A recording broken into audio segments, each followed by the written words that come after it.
My point of inquiry, Mr. President, Mr. Presiding Officer, is this portion of your opening statement a matter of legal opinion on your part as presiding officer, or does it constitute a ruling by the impeachment court?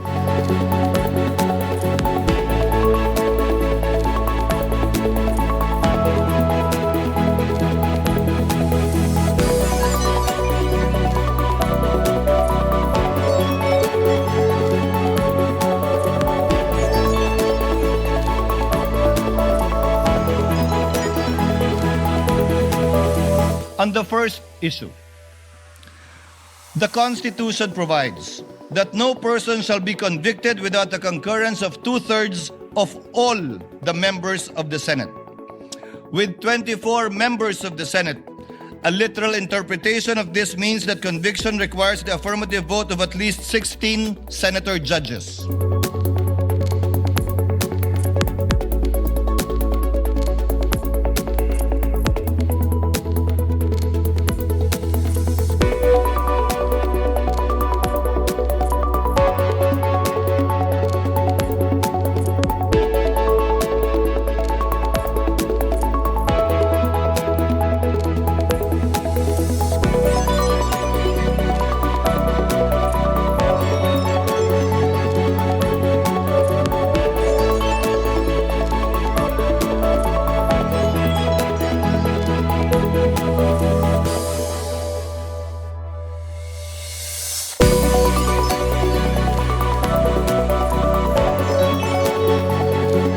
If they do not attend at all and cannot vote, their vote will be equal to a acquittal.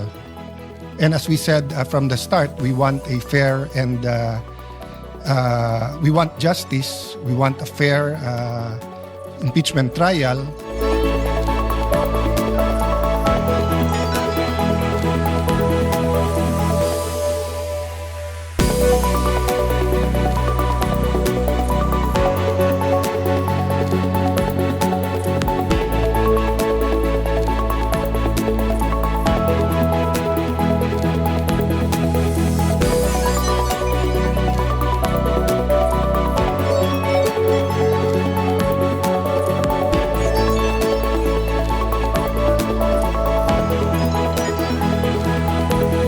Hindi sinasabi ng Constitution kung ilan yung kailangan i-acquit. Ang sinasabi lang niya is kailangan i-convict. Kaya doon nanggagaling yung sinasabi ni Senator Alan na kung hindi ka makadalo at hindi ka makaboto, effectively vote for acquittal yun.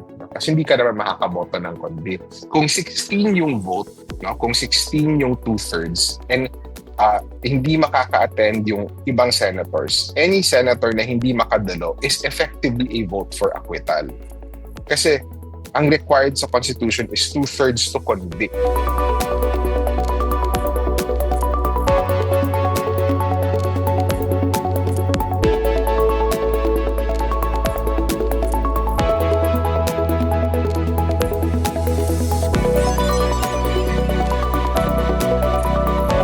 Meron ding alternatibong view kasi ngayon na itinulak ng ibang mga constitutionalists, dating mahistrado ng Korte Suprema, maging law professors na yung ito tinatawag ko na emerging view. Na pag tinignan mo naman yung all the members ng saligang batas, una, hindi niya sinabi na 16, sinabi niya 2/3. Ibig sabihin, nag-accommodate siya ng potential changes to the 16. But also, halimbawa, no, kung siyam yung maaresto or hindi makadalo, ang maiiwan na lang sa Senado ay 15. Ibig sabihin ba nun hindi na pwede mag-convict sa impeachment? So tinakda ba talaga ng saligang batas na imposible magawa yung ibang bagay na nagre-require ng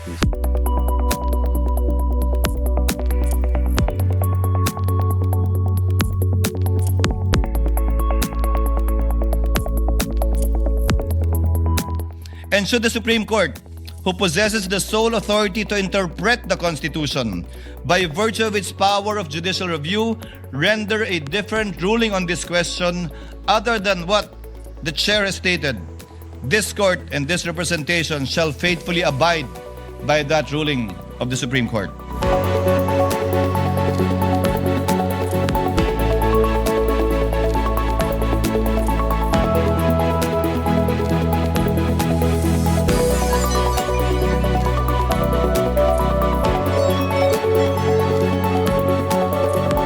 isang critical issue dito is yung tinatawag natin na political question.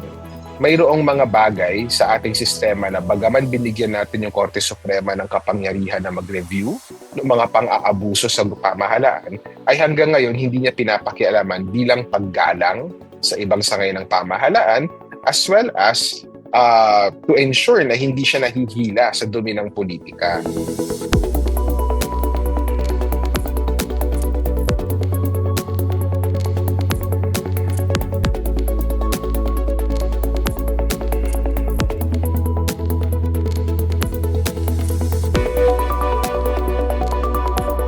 Historically, and until recently only in 2025, iniiwasan talaga ng Korte Suprema na mag-intervene sa impeachments. Kasi kinikilala na yan, hango dun sa experience ng Estados Unidos, na yung mga korte hindi nila pinapapasukan or pinapasukan itong issue ng impeachment dahil napaka-political niya at ito mismo ay check dun sa Korte Suprema. Sila mismo kasi pwede ma-impeach.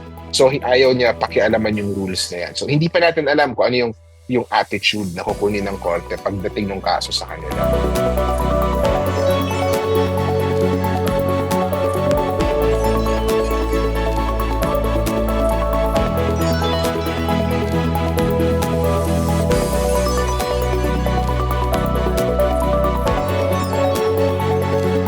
Dahil procedural ruling lang siya, pwede din yan mag-iba batay doon sa circumstances ng kaso. So, maayos kahit papaano na sinet yan at the beginning of the 90-plus days kasi hindi na natin yan yung pinag-aawayan ngayon na nakafocus tayo sa ebidensya. Pero eventually, pwede nga mag-iba yung circumstances. No? May senators ba na mawawala bigla? O may senators ba na hindi na makapagdadalo? No? Yung factors na yun, hindi naman pinabawalan yung Senate natin to adjust to those new realities. Kailangan natin alalahanin na yung pag-unawa natin sa saligang batas, nag-iiba din yan according dun sa practicalities or realities ng sitwasyon.